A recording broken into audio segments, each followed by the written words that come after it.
This is the X-Zone Broadcast Network, broadcasting worldwide on broadcast affiliates and satellite program providers, including CNN Broadcast Network, Sirius Satellite Network, Star Media, Good News Radio Network, Angel Broadcast Network, Wiki Broadcast Network, and WPBN TV. For more information on the X-Zone Broadcast Network, visit us at www.xzbn.net.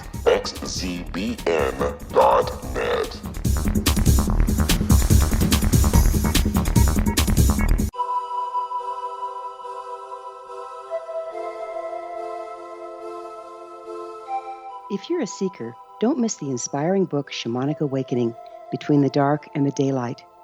This remarkable work chronicles shamanic counselor and indigenously trained dream decoder Sandra Cochran's 35 years of experience with diverse wisdom keepers throughout the Americas. Sandy's initiations across the British Isles, Turkey, Greece, and Egypt, combined with her knowledge of symbology, psychology, and myth, influence her dream blog and workshops. Sandy offers private readings, sacred international journeys, a meditative CD, and her book, Shamanic Awakening, to encourage you as you navigate your earth walk and create a deeper connection to yourself. Find this and more at her website, starwalkervisions.com.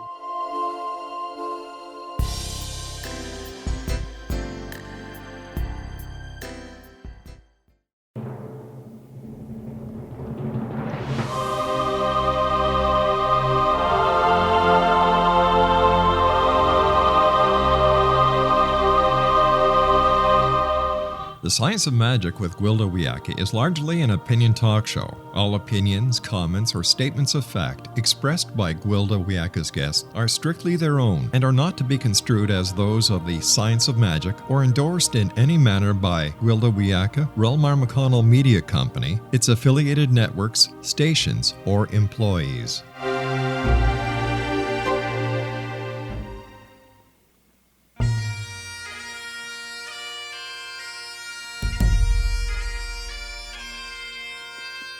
Welcome to the Science of Magic with Gwilda Wiyaka, a program dedicated to uncovering the unified nature of reality and humanity's ever-evolving place as truly galactic beings.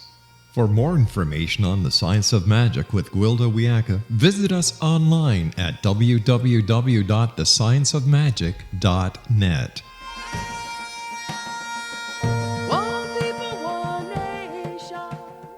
Welcome to the Science of Magic, a place where science and magic come together to transform fact into evolving truth.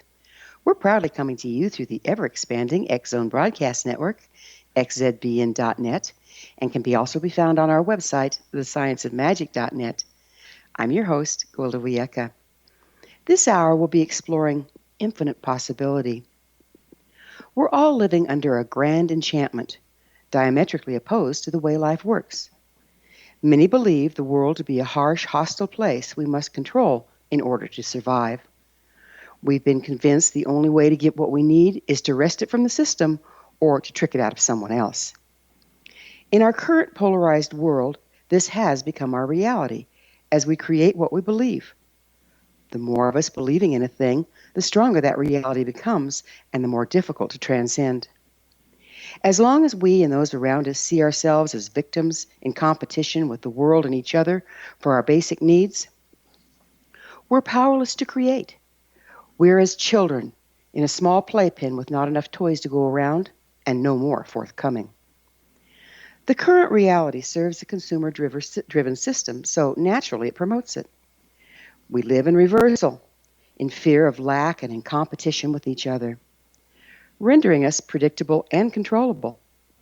Advertising media exploits this weakness unmercifully, as people are willing to pay or do almost anything to feel secure in their position and provided for in the future.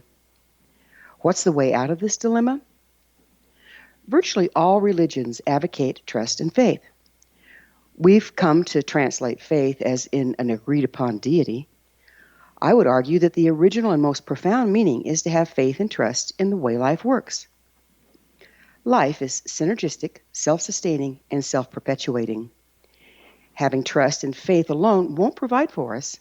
We need to take action, set clear intent, and follow our promptings. Consider the deer in the forest. When it's hungry, it relocates to a field of grass. When it's thirsty, it follows a game trail to the water. And when it's tired, it finds a safe, secluded place to make its nest. Come breeding time, deer actively seek out members of the opposite sex. They do not pile bales of hay on their backs in fear of lack, or drink more than they need. When they're done sleeping, they simply walk away from the nest the night before, confident that there'll be another when it's needed.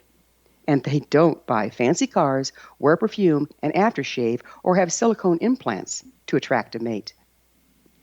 Conversely, humans have no faith in life. We're always attempting to control our environment and those within it to feel safe. We overindulge, hoard, and feel we aren't good or attractive enough the way we came. We've generated a world where we've created exactly what we have faith in: struggle, illness, lack, and isolation. The walk out is not easy. Multitudes are holding this reality in place. We can set our intent and follow our promptings, but the overlording belief system can soon have us doubting our ability to create, and therefore we do not.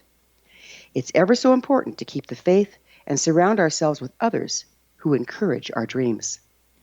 We do create what we believe, but it's an act of co-creation. If we consciously set our intent, have faith in life, and leave ourselves open to infinite possibility, we'll be amazed at the wonderful choreography life provides. The outcome may very well be well beyond our wildest dreams. Our guest this hour is the author of The Gift of Maybe, Allison Carmen. Allison spent many years fighting a powerful addiction. It wasn't drugs or alcohol or fame. It was an addiction to certainty. If she didn't know what the future would bring, and who does, she felt anxious and afraid. This decades-long struggle followed her through college, marriage, parenthood, and a stressful law career.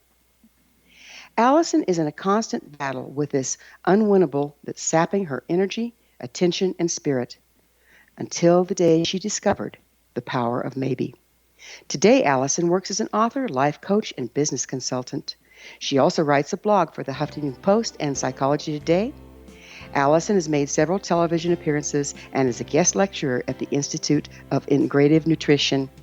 After this commercial break, I'll introduce Allison, and together we'll walk the amazing terrain of infinite possibility. So don't go away. You're listening to The Science of Magic, thescienceofmagic.net.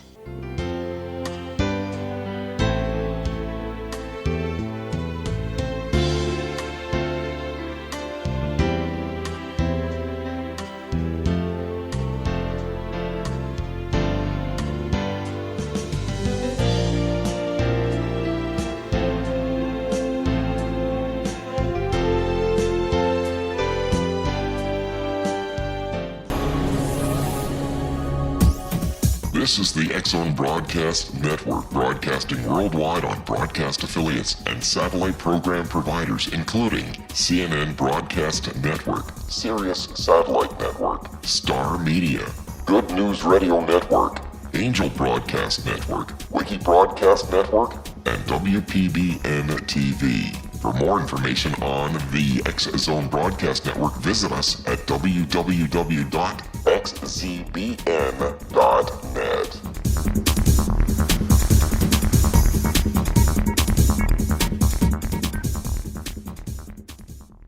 How would you like to be able to read other people's minds? Well, the next best thing is here. When you know how to read a person's name, you know how the person thinks, feels, and behaves. Each letter in our name holds a key to unlock our true essence. Our name contains both our gifts and challenges in this lifetime.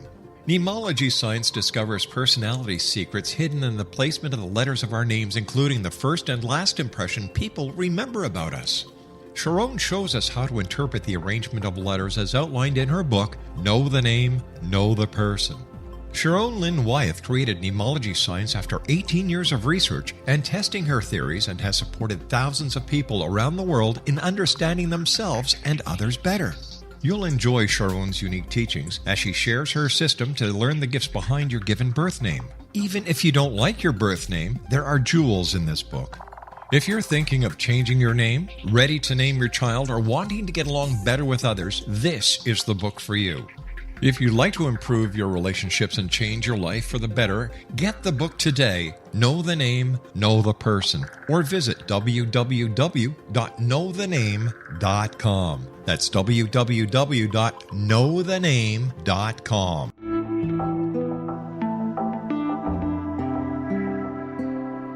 Take a step back in time and discover old Florida cuisine at Marsh Landing Restaurant in Fellsmere, Florida. Enjoy delicacies such as frog legs, gator tail, catfish, and swamp cabbage, or enjoy the more traditional cuisine such as hand-cut Angus steaks, ribs, and seafood. Join us for breakfast with a southern flair featuring sweet potato pancakes, biscuits and gravy, and much more. Planning a party? Marsh Landing's private dining rooms can accommodate groups from 8 to 80 people. While you visit, enjoy the historic pictures, artifacts, and stories that line the walls. Marsh Landing is truly a unique experience. Marsh Landing Restaurant, 44 North Broadway in historic downtown Fellsmere, or visit marshlandingrestaurant.com. Marsh Landing, old Florida cuisine at its best.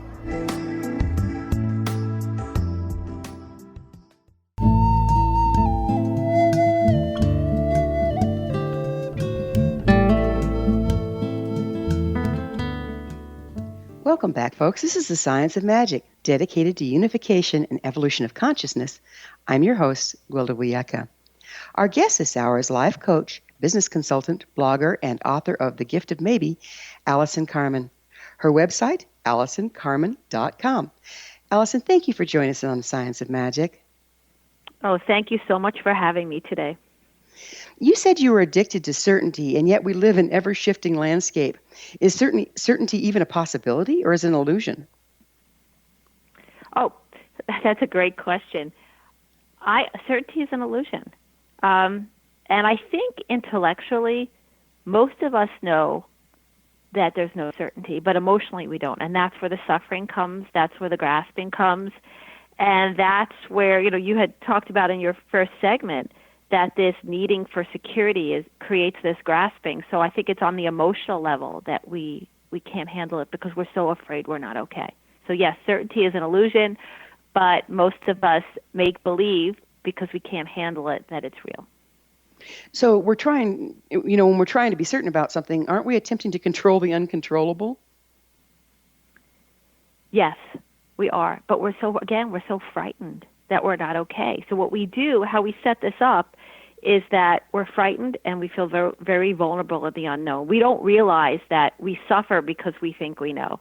We don't realize that uncertainty is this place where all things could happen because we're so scared we're not okay. So we write these stories about what needs to happen for us to be okay. And that's where this essence of trying to control everything comes in.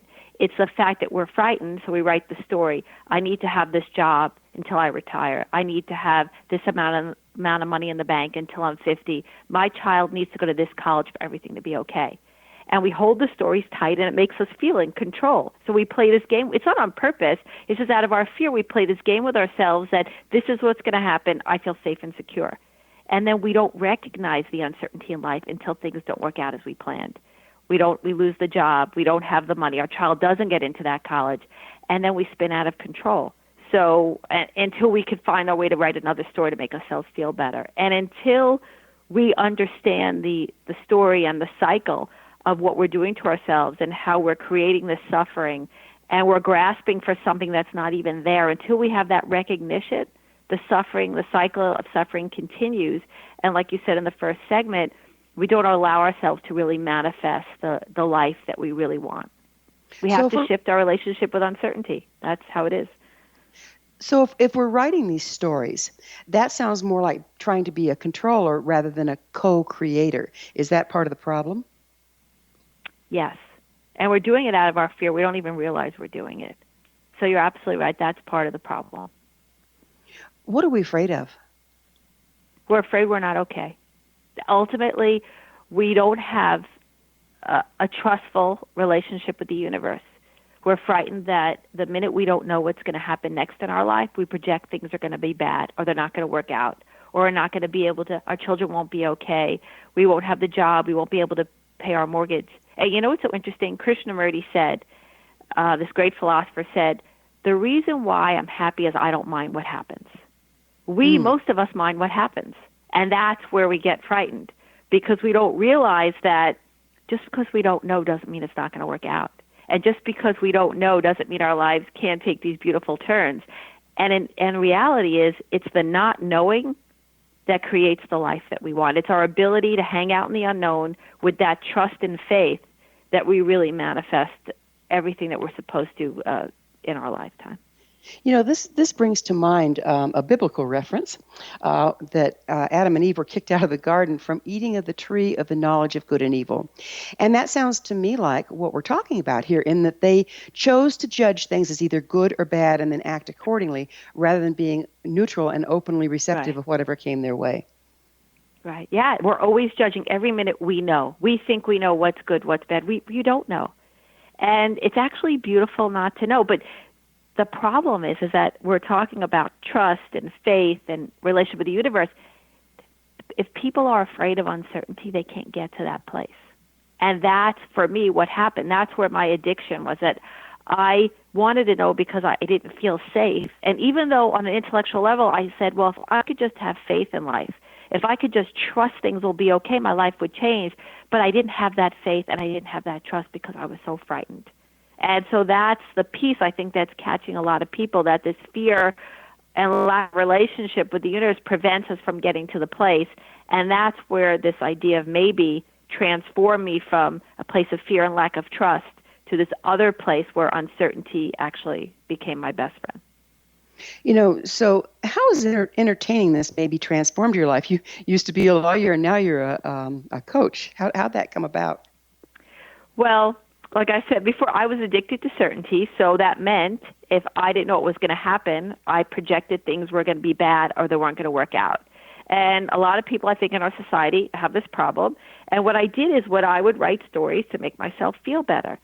And the grand story that I wrote in my life is that there would be a point in time where there'd be no more uncertainty, then everything would be great. And that point in time, for me, was I was going to become a lawyer, get a great job, make a lot of money, marry a great guy, and then everything would be great. And I wouldn't have to worry that fear, things weren't working out.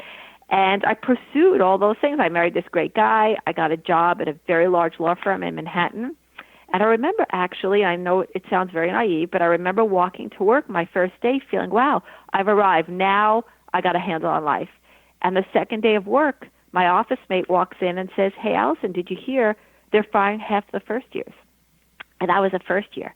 And it was in that moment that I recognized that life would always be uncertain. And it was unbearable for me. It was a recognition of it. At the same time, it frightened me terribly. And so I stopped sleeping. I didn't feel well. And just these things kept happening. I could not get a hold of my life. And I decided to pursue, some alternative things like a better diet and yoga. And so I started to have more of a stillness, and I started to be more centered. But the minute something uncertain happened in my life, I would spin out of control again. Until one day, I heard this beautiful Taoist story about this farmer. And he had a horse, and his horse ran away. And his neighbor came by and said, you have the worst luck. And the farmer said, maybe. But the next day, the horse came back with 5 mares. And the neighbor came by to the farmer and said, you have the best luck. And the farmer said, maybe. But the next day, the farmer's son was on the horse. He falls off and breaks his leg. And the neighbor comes by and says, you have the worst luck. And the farmer says, maybe.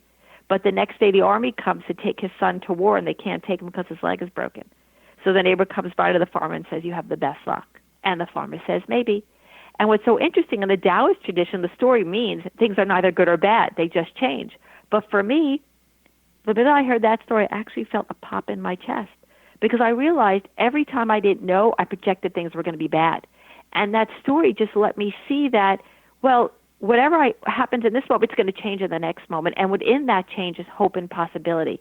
So what maybe did for me, it allowed me to be with uncertainty, but be with hope, all without attachment. And now I see uncertainty as a place where if I want my life to change, it has to happen in the unknown. And when something happens, I recognize I don't know if it's good or bad. And in a way, it produced a cognitive faith, a faith that my mind could embrace. And then the more I hung out in the unknown with this comfort, this ease, this recognition that there were infinite possibilities in life, the more comfortable I got with uncertainty, and the more actually I cultivated faith. So that's how I went from a total addiction to certainty to a life of maybe impossibility. That's fantastic. Well, I wonder, how much do you think that our current systems encourage this fear and feeling incomplete in order to exploit the individuals in the culture? Oh, I think it's sold to us every minute of the day. I think that we're sold, these are the things that need to happen for us to be okay. You need to have this retirement account. You need to have this job. Your child needs to play these sports. Your child needs to do this. You need to get this college. It's happening to us constantly. And so I think that it's our families, the structure of our families and what we teach our kids, it's there. I think it's there in the media. I think it's everywhere. So in a way, we have to awaken to a new reality ourselves in order, I think, to shift it. And yet it's being, encouraged all around us from, like you say, the minute we're born. Our parents have been taught to be afraid. So what are they going to be afraid of? Our safety. Right. And it's been proven scientifically, I did in psychological studies, where if the mother responds in fear to a situation, the child will be afraid of it. But if the mother's confident of the same situation, the child will be at ease. And so we're conditioning our children through our own fear. Yeah. It's all around us. How do we transcend this? Yeah.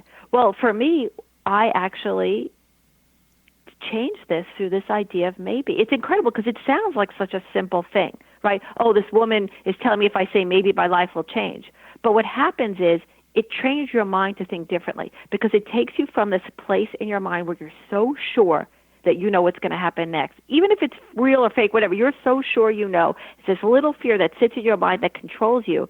And maybe it takes you to this open place where you say, maybe that thought's not true. Maybe there's more. Maybe I could make a difference. Maybe I need to look at whatever your maybe statement is. The mind can't argue with it. And the minute you go there, the mind goes from fear to this place where even if your fear exists, it goes to this infinite place of possibilities where you recognize more is possible.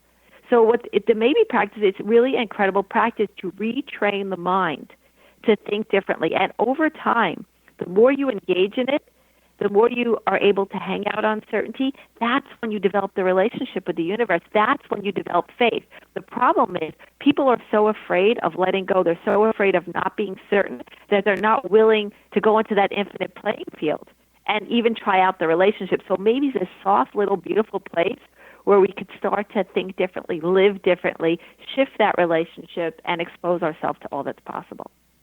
So what this looks like neurologically is when we start to do the knee-jerk reaction of going into fear when things change that we hadn't planned on, we stop and pick maybe instead of certainty, which starts us rerouting our neurological pathways. Is this what you're seeing? It's exactly what I'm seeing. And what's so interesting, I had no idea in the beginning. The beginning was just helping me feel less stressful. I'd come home, I don't have enough clients, things aren't working out, and I would just start doing maybe statements. Maybe that thought's not true. Maybe you need to call somebody. Maybe everything is great. Maybe it'll change tomorrow. It just allowed me to be less stressful. I didn't even see that it was even going to be more powerful than that. And then over time, I realized that I was more present because what happens is maybe stops the projection. It ends that projection because that's why we're so in fear, because we're living out the future all the time. And if you're projecting out to the future, it's like a bottomless pit. So all of a sudden I became more in the moment. So here I am, I'm more present, I'm less stressed, I'm less worried, and then eventually my thinking just started to change automatically. I'm hanging out in the unknown, I'm cultivating faith. So yeah, I think at this point, my mind works differently because over time, because of this maybe practice, things I think are actually being rewired. And I think people ultimately cultivate faith, and that's the piece I didn't even see. I thought you'd have a maybe practice forever and you'd always struggle with uncertainty, but the reality is you have a reprogramming and you actually cultivate faith and uncertainty changes. We're going to have to pick up with this on the other side of a break. I'm sorry. Alice and I will return to our discussion on the flip side. We're coming to you through the X Zone Broadcast Network. Don't miss the other fine shows and hosts on xzbn.net. You're listening to The Science of Magic, thescienceofmagic.net. I'm Gwilda Wiyaka. There are more possibilities to come, so don't you go away.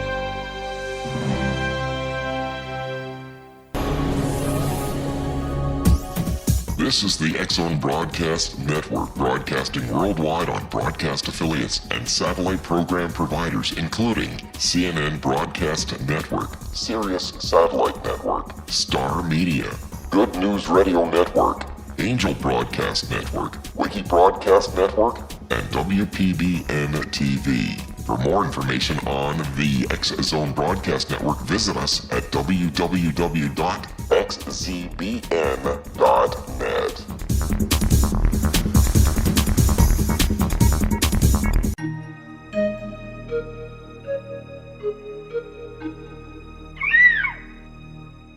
While science pursues fact, magic accesses the quantum level, bridging random facts to form truth.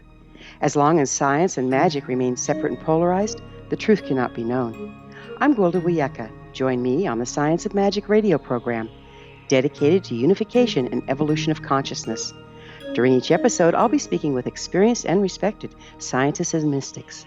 From astrologers to astronomers, from medical doctors to shaman, the scientific method to dowsing and intuition, we'll weave together information from seemingly divergent practices to promote unity and enlightenment. Join me, Gwilda Wiyaka, and the Science of Magic right here on the Mutual Broadcast Network. For more information, visit www.thescienceofmagic.net. Gibbs A. Williams, Ph.D., is a practicing psychoanalyst, supervisor, researcher, and author in New York City. Much of his life has been dedicated to understanding nature and the uses of meaningful coincidences or synchronicities.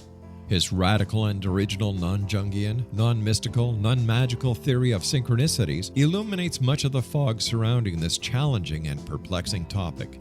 His ideas and manners are fresh, presented in a style that is both entertaining and highly informative.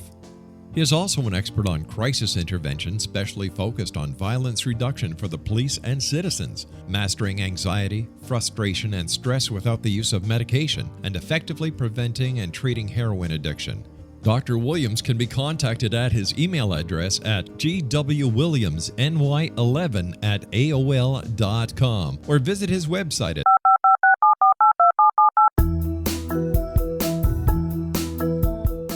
Did you know that when you're on the road with limited data or Wi-Fi, you can still listen to the X-Zone Radio Show with Rob McConnell, The Science of Magic with Gwilda Wiyaka, X-1, Dimension X, Space Patrol, and every minute of the X-Zone Broadcast Network by calling 213-401-0080, courtesy of Audio Now.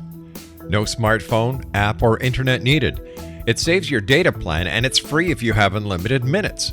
Call 213-401-0080 to listen on any phone, anytime, anywhere. Remember 213-401-0080 for the best of the paranormal, parapsychology, and sci-fi radio programming anywhere, 24/7, 365.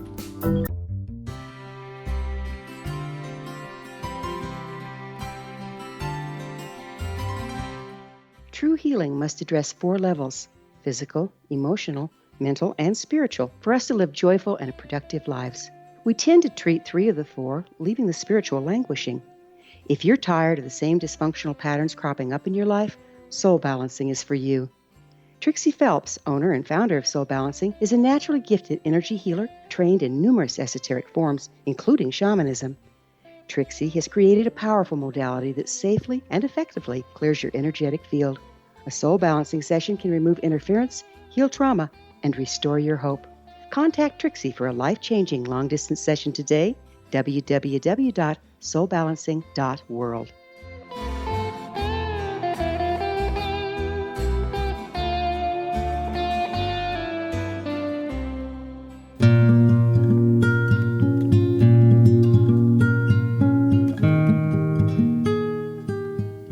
Welcome back. This is the Science of Magic, a place where magic and science come together to promote enlightenment. I'm your host, Gwilda Wiyaka. Our guest this hour is life coach, business consultant, and the author of The Gift of Maybe, Allison Carmen. Allison, what's the science? We were starting to talk about the science behind maybe. What makes it work? I think what makes it work, again, is it takes you from this place where you feel that you're doomed, you feel that you're stuck, you feel there's no way out, you feel that life can't get better.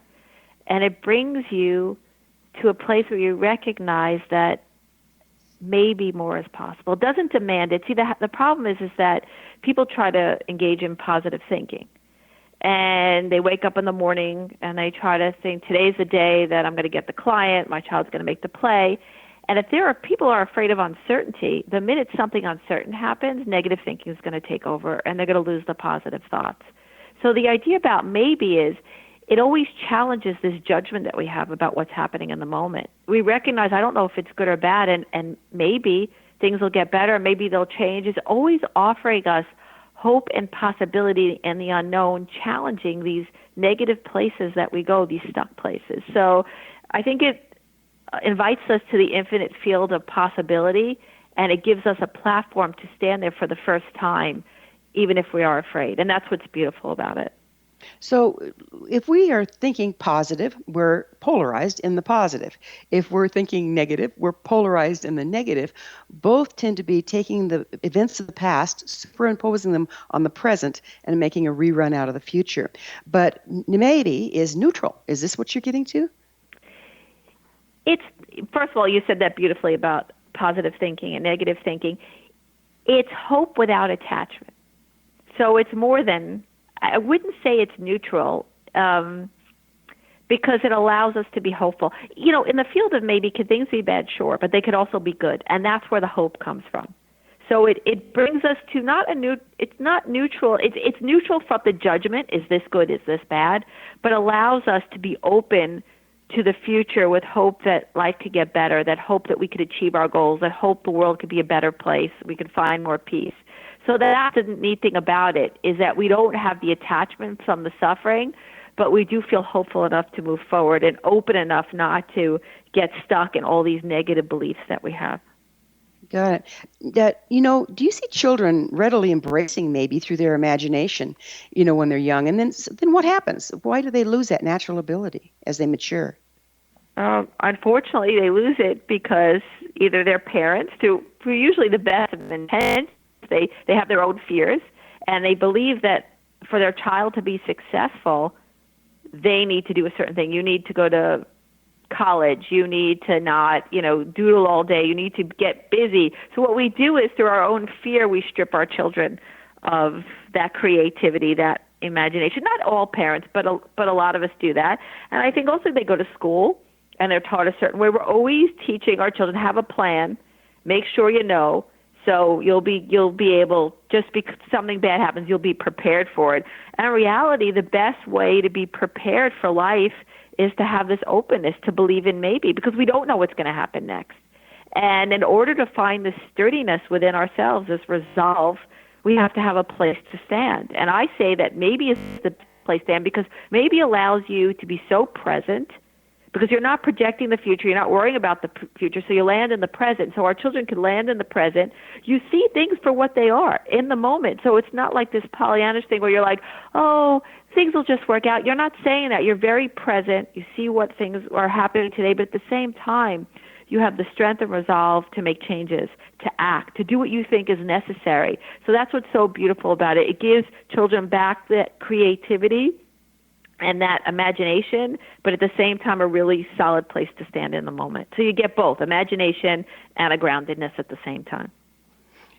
So what's the difference between maybe and if? No, I never thought about that before. I think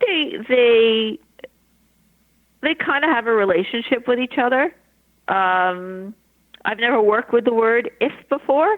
I guess one could say, well, I guess maybe if could be seen as maybe about the past, if this would have happened, if I would have done that. So in that sense, I think the word if is very tricky because it gets you caught. I mean, I always call that a reverse maybe. What we do often is that we write stories that if I would have made a different decision yesterday, I would be okay today.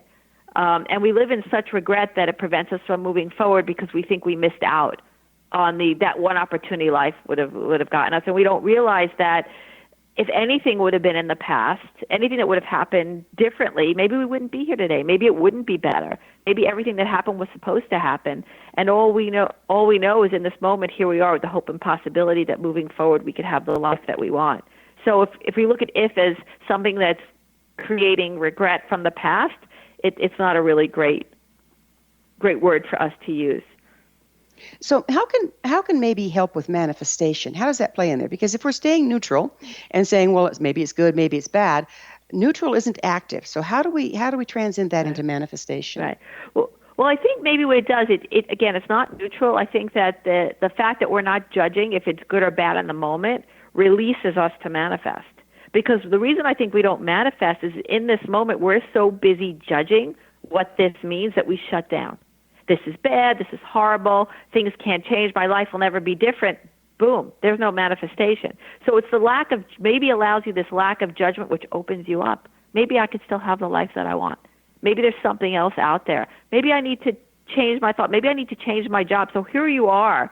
You're like, I don't know what this means, but because I don't know, not knowing means there's hope, there's possibility, there's change. There's this grand platform where so much more could happen.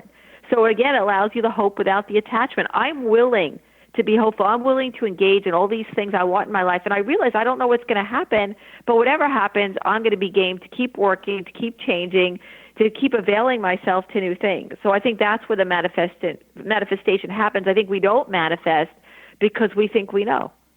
We think we know and we don't know. And that's where the suffering happens. And that's where we shut down. I can't have the life that I want. And so maybe undoes all of that and puts us on a different playing field. So what does our personal intent, both conscious and unconscious, play in what we manifest through embracing possibilities?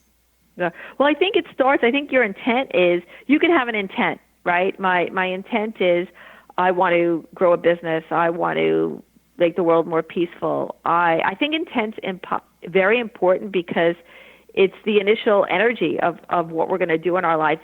Where we fall apart is that we go from intent to expectation, right?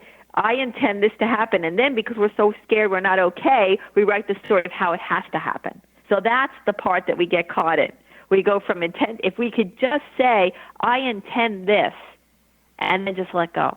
And that's what the maybe is so great. I intend this. I have no idea how it's going to happen, and maybe it'll happen this way, maybe that way. I don't know. And then when something happens we don't expect, instead of saying, that intention can never happen, this is never going to work out. No, we don't do that. We go into maybe and say, okay, I thought it was going to be this way. Maybe this is okay. Maybe it's for the best. Maybe I need to make another decision. And then again, we take that intention to a new open space with a new infinite field of possibilities with the possibility to manifest. The minute we shut down on, that's not the way I expected to see it fulfilled, therefore it's not going to be fulfilled, then we've written the story, then we're down the road into the future in fear. Is that what you're saying? Right. Yeah, absolutely. And that projection, it gets us every time. Because it's this story, right? It's the story that has no bottom. You could create a nuclear war in your mind if you really wanted to about what's going to happen tomorrow or the day after that.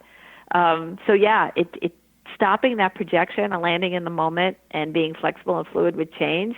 I think that's how people really manifest in their lives. What do you see so important about being present? I think that's where we're most powerful. I think that's where life is really happening. I think that's where manifestation happens, new ideas, creativity, imagination. This is where it all is. And it's not also only manifesting, it's also living. There's this power and this beauty and this preciousness of each moment. And the projection just takes us far away from that. And you can't just go up to someone and say, stop worrying. Because if they're afraid of the unknown, they can't. And that's why maybe is so beautiful, because maybe it challenges people's worry. And when they realize, I don't know if this worry is true. And again, it sounds so simple. It's just this word, maybe. But maybe my worry is not true. Maybe this is for the best. Maybe I need to make a change. Maybe I need to, because whatever that is, it neutralizes the worry. It brings us back into the present where we can enjoy life and we can also manifest. All manifesting happens in the now. And the enjoyment, the pure enjoyment of life happens in the now. But it's really tough for people to get there because they're afraid of the unknown. So maybe it's this tool that constantly brings you back again and again and again to this moment where you are most powerful. So if we have power in the moment and maybe keeps bringing us back into the moment, Can we stay neutral enough, if you will, to stand in maybe and have faith that whatever's coming to us in some way does serve us, in some way does serve our intention? Is that part of the key? Yes. I think over time you get there. See, originally when I found this idea, I said this is a cognitive faith. This is allowing people to be present enough to engage in the unknown as if just like someone who had faith had. That's what's so cool about maybe. You get to hang out with all the people who are just okay with whatever happens in life. You get to hang out with all the people that see infinite possibilities. What's so fascinating about it, it kind of gets you to a place where all the people have such a great relationship with the universe. That's where they hang out. That's what's so cool about it. It lands you in this place where everything changes. And over time, I think you cultivate faith. Because the reason I don't think we cultivate faith is that we're never willing to be uncertain. And that's the only way to do it. Either you were brought up that way and you believe it, or you had this amazing experience with uncertainty. But most of us are resisting it all the time. That's why we can't cultivate faith, because every time there's uncertainty, we just want certainty. So we're never willing to cultivate it. So maybe, what's so cool about maybe is you're just practicing maybe, but because you're hanging out in the unknown and because you're willing to be uncertain, you cultivate faith over time, because you start to have, the first time in your life, this beautiful relationship with the universe. You see how it flows. And that's the most amazing part. And when I wrote this book, The Gift of Maybe, I didn't know that. It wasn't until clients came back to me and said, I don't even use the word anymore. I just have faith. And I guess for me, too, I didn't realize it in my own life. I don't always use the word maybe anymore because I have a better relationship with uncertainty. So it's like this ebb and flow of intention, manifestation, lack of expectation, constant hope. And when you get to that place, like you said in the first segment, everything changes. Life opens up. It's amazing when you can just kind of sit back and watch what's going on around you rather than sitting on the edge of your seat, all concerned about creating something to your liking. Because we don't, mostly aren't we just creating solutions to problems we don't really have? Yeah, often we are. They are. And why? Because we're so afraid of uncertainty. That's, at the end of the day, that's the game for me. It's, if we could change our relationship with uncertainty, all of this changes. If we could stop running away from this fear of the unknown, everything from that point on, your whole life will change. But you have to be able to get there, right? We're going to have to take another break. Alice and I will be back shortly, so don't leave us now. This is The Science of Magic, thescienceofmagic.net, the place where altruistic professionals of science and the esoteric create common ground for the betterment of our world. We're brought to you daily by the leader in paranormal, spirituality, and alternative health programming, the X Zone Broadcast Network, xzbn.net.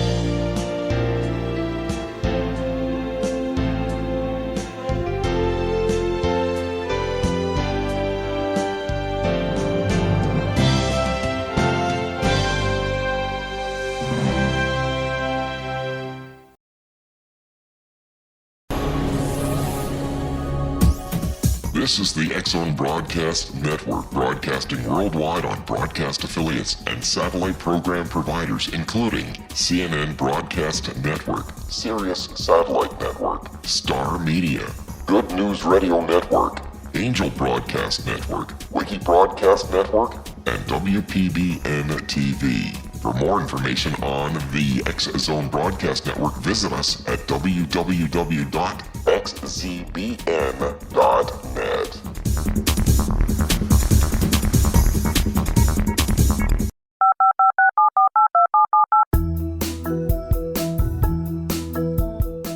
Did you know that when you're on the road with limited data or Wi-Fi, you can still listen to the X Zone Radio Show with Rob McConnell, The Science of Magic with Gwilda Wiyaka, X-1, Dimension X, Space Patrol, and every minute of the X Zone Broadcast Network by calling 213-401-0080, courtesy of Audio Now.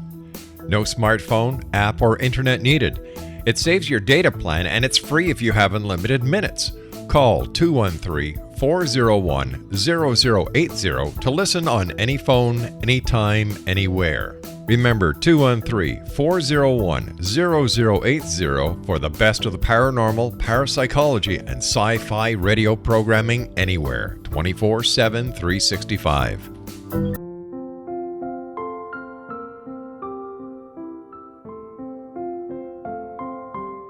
I am Dr. Carl O'Helvey, founder, president of a new cancer foundation focusing on evidence-based physical, mental, and spiritual interventions, including natural cancer cures, prayer, meditation, affirmations, nutrition, and other related holistic cancer prevention and cure modalities.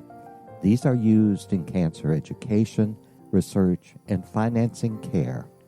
I ask for your help to continue this important work by donating at www.holisticcancerfoundation.com.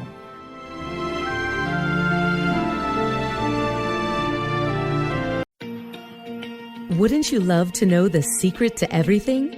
Well then, meet Dr. Kimberly McGeorge and her cutting-edge breakthrough knowledge that combines science with possibility. Dr. Kimberly brings real-life answers and healing to those open to alternative solutions. She teaches solution-based programs and classes that will change all areas of your life forever. Specializing in conscious creation, intuitive readings, and energy medicine, you can rapidly shift health, relationships, business, and money and abundance challenges quickly.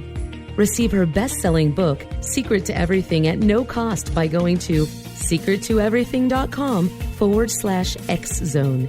That's right, transformation can start now. Just go to secrettoeverything.com/X-Zone and receive Dr. Kimberly's book for free.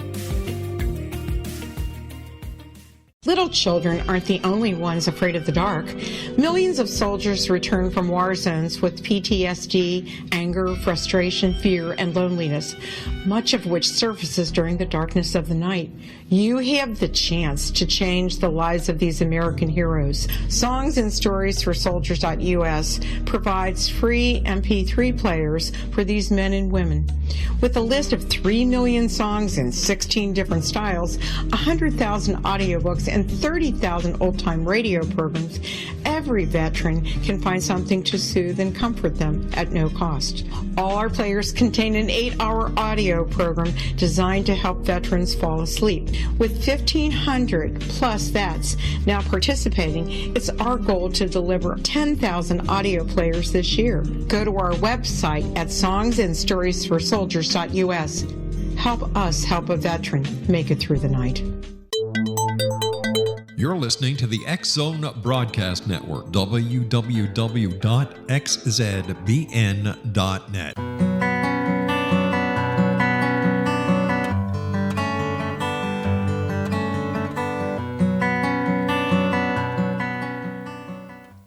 Welcome back. This is the Science of Magic, bringing together gifted people of service to the world. I'm your host, Gwilda Wiyaka.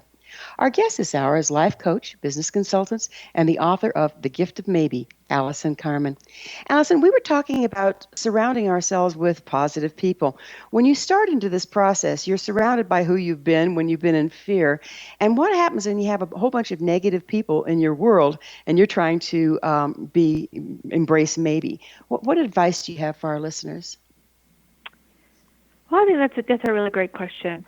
I think sometimes people will look at you when you're trying to shift, and they could be annoyed because you're not engaging in all that negative banter back and forth. You're not, you might be looking at them when they're complaining, and you might say, did you ever think that maybe what you're thinking is not true? Maybe there's another possibility. So people could get annoyed, and relationships can change. But I think there are other people in your life that might be really intrigued by it, because often, again, so many of us are suffering because we think we know.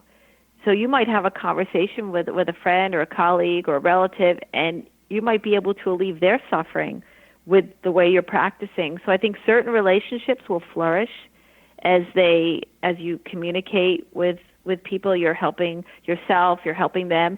They might flourish because they might just like Maybe you're a more positive person. See, maybe also makes you more positive because you're not always engaging in the negative. You might be, people in your life might enjoy you more because you're having a better ebb and flow in life. And of course, there are certain people that might fall by the wayside because you're not in that negative place, and maybe your relationship was based on that. So I think several things are going to happen. I think it's unpredictable, and but in the end, I think you'll surround yourself with people who are either just willing and able to engage in this new way you're thinking, or I don't know, with people who want your help. I don't know how it works out. For me, I think that my relationships have changed. I think most of my relationships have changed for the better, but there are certain people that I'm not as close with now. It wasn't by choice. It was just how my perspective shifted, and I guess some of the relationships I had in my life were based on more negativity. So Got it it. does So, shift. you know, I've noticed this wonderful thing that happens. When people start to entertain possibility, then they often go into what I call the yabbits.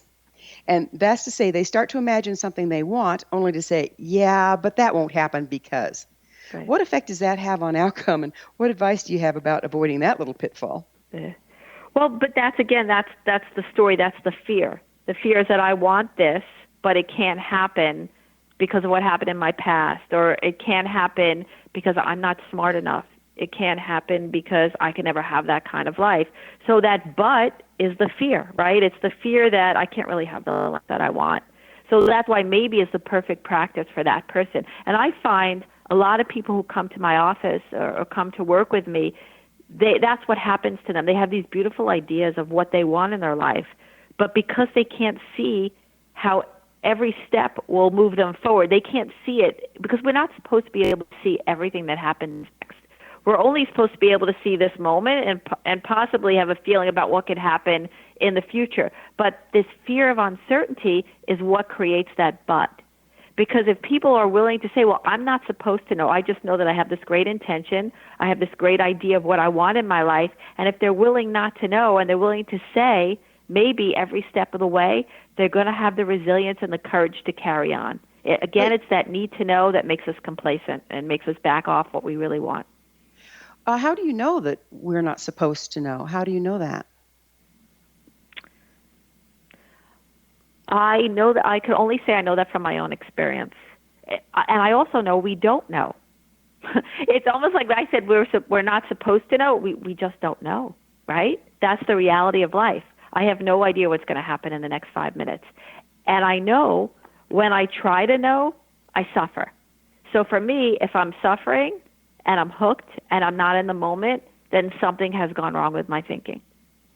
You know, I've noticed over the years that the more expansive I become, the more present I become, the more indication I get by watching the patterns moving in life of what is going to happen. So there is a way, you know, at what's going to be coming and how to stand in a sweet spot in there based on your intent and bottom line.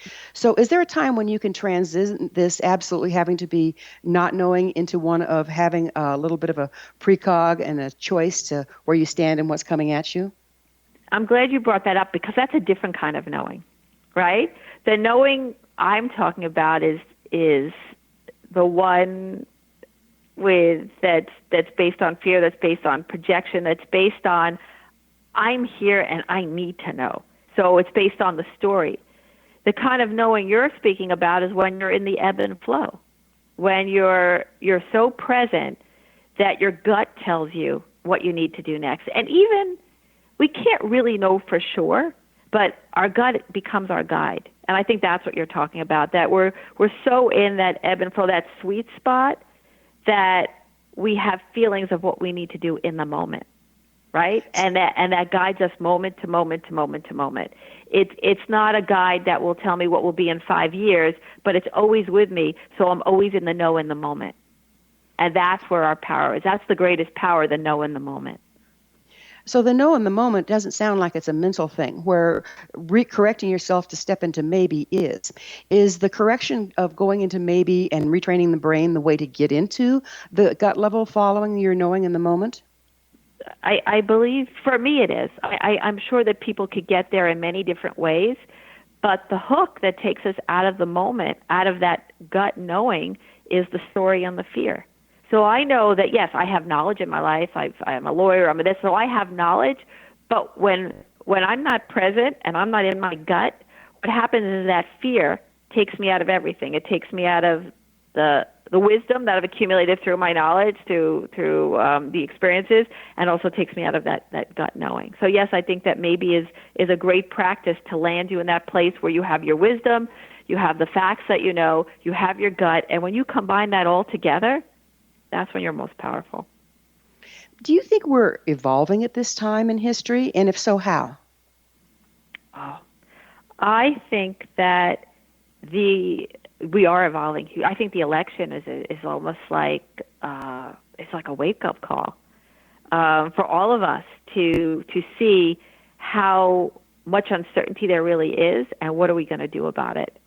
And right now, I think it's been very easy for people to tell stories and grasp for certainty and make believe we have certainty. I think what's going on in the world right now is not letting us write that story. It's forcing us to say, life's uncertain. I have to accept this fact in order to move forward. And those of us who can shift our relationship with uncertainty and move from the fear to this place where we realize that not knowing is the greatest thing in the world, because the fact that we don't know today means that things could change tomorrow if we're unhappy how things are today. It lands us in the moment, and it's when we become most powerful to take action to see the change that we want to see. So yes, I think that there's an awakening, and those of us that are willing to cultivate faith or cultivate a shift in our relationship with uncertainty will be the most powerful moving forward. So yes, it's a very exciting time in a lot of ways, I think. How can remaining open to possibility support evolutionary thinking?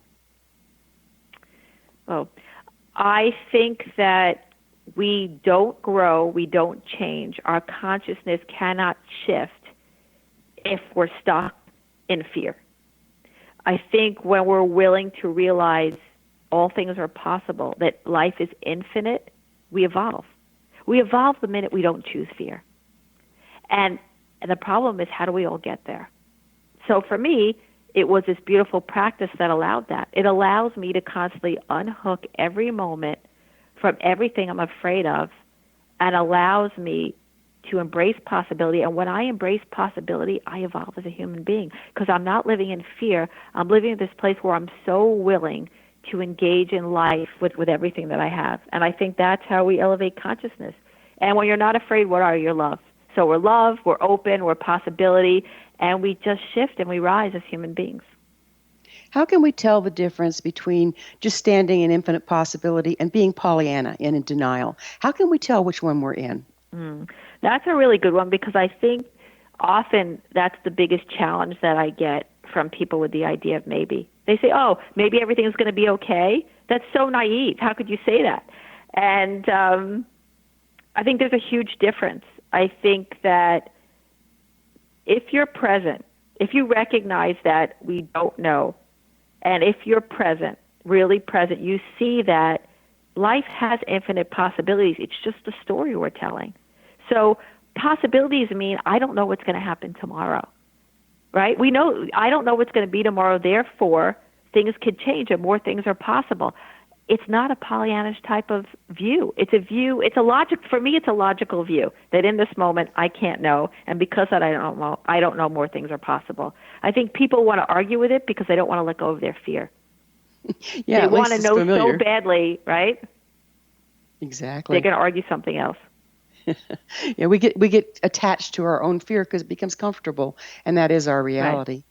You know, this has been wonderful. I can't thank you enough for being on with the Science of Magic today. Thank you so much for having me.